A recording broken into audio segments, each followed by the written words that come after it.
What's going on? What's going on? What's going on? Guys, don't waste any time today. Today is the day. This message I am about to put out.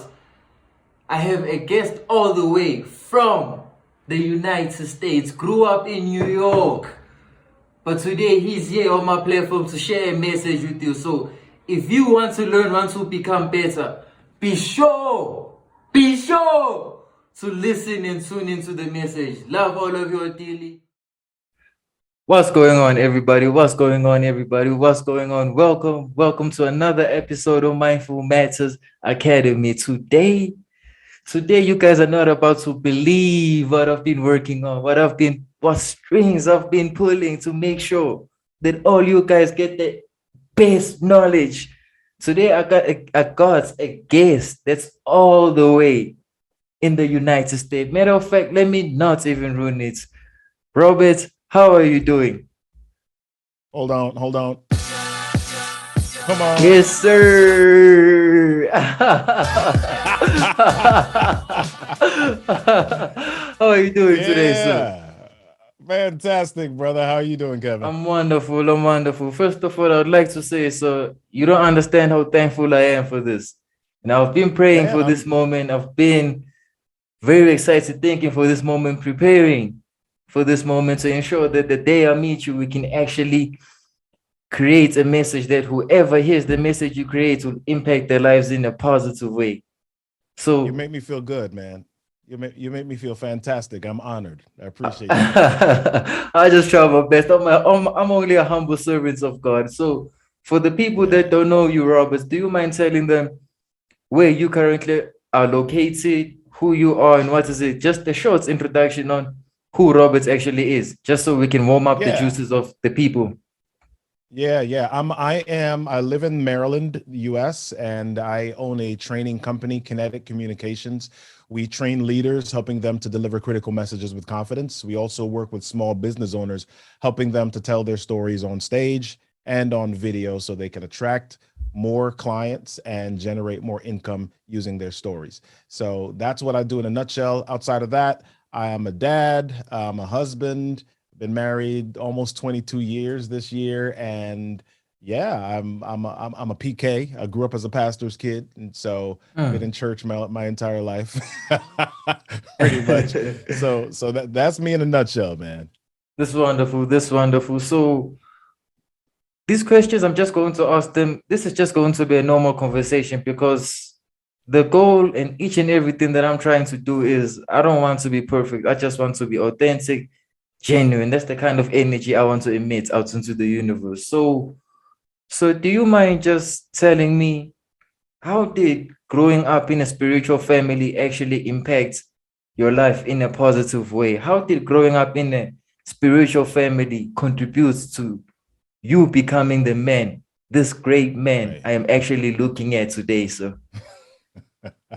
Well, man, I think when you are surrounded by some things, you take them for granted and you don't even exactly realize the benefit or the privilege that you have. And you sometimes you look outside at everybody else and you want to be like them, or you want to have some of the things that they have, when in fact the thing that you have, the thing that you take for granted that you're already inside of, is so much greater than what they have. Sometimes I remember as a kid looking at some of my friends who had the latest Jordans, they had the latest Nikes, they had the latest jeans, right? And as a pastor's kid, we weren't we you know we didn't have that much. We didn't wear all of the latest name brand clothes and all of that. But I remember when I was probably in my late teens, early 20s, one of the friends that I in some ways was jealous of,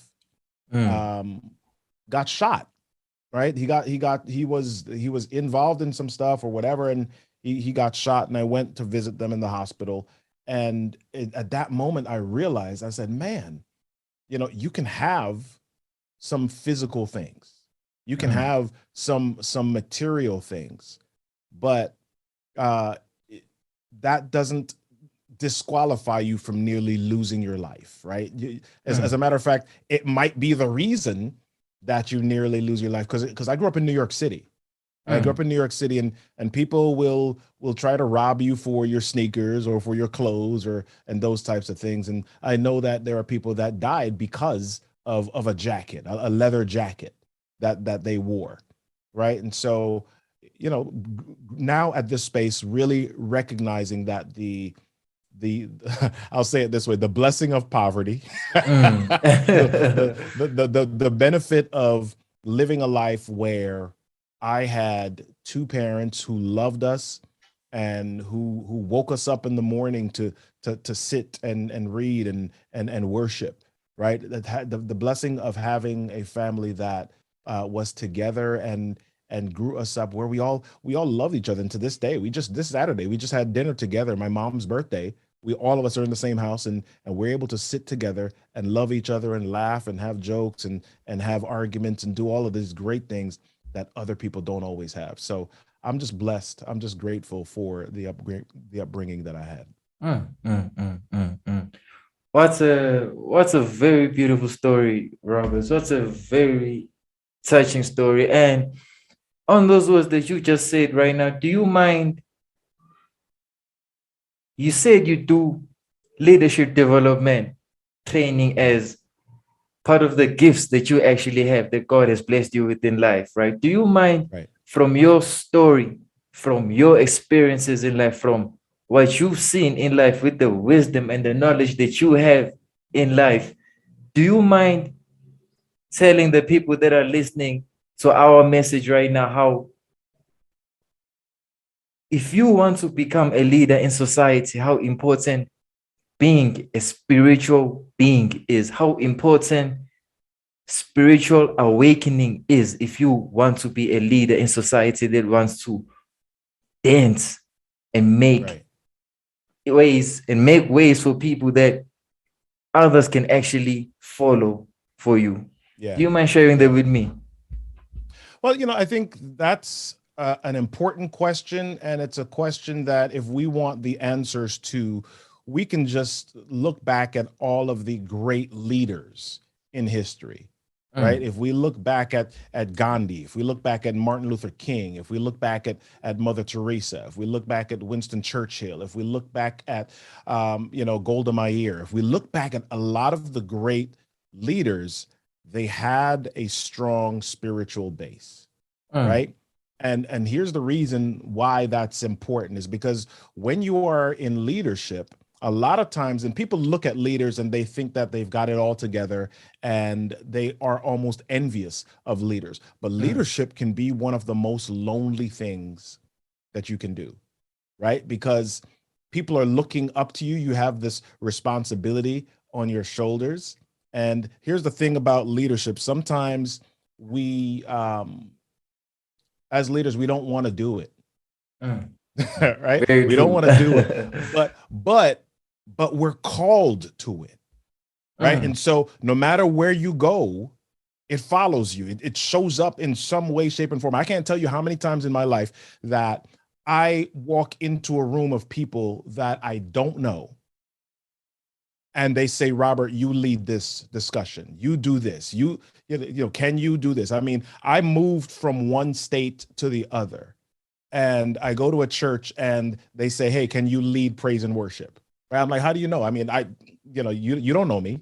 Right. mm, I walk into a room and they're having a discussion, or they're dividing up into groups, and it's like, Robert, can you lead this group?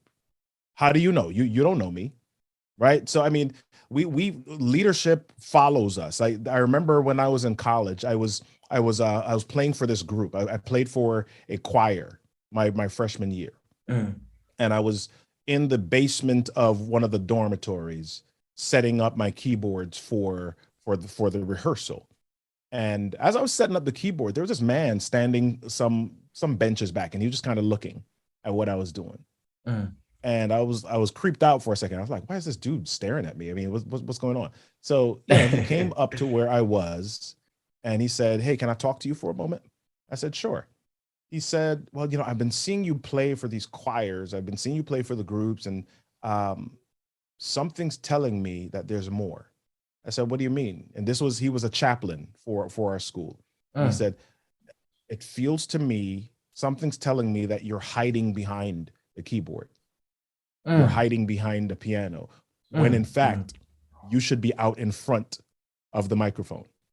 I Sure. said, I'm like, what do you mean? You don't really, I didn't sing, I didn't lead, you don't know any of that about me. And he said to me, I don't know what it is, but there's something that's leaking outside of you that shows me that you should be out in front.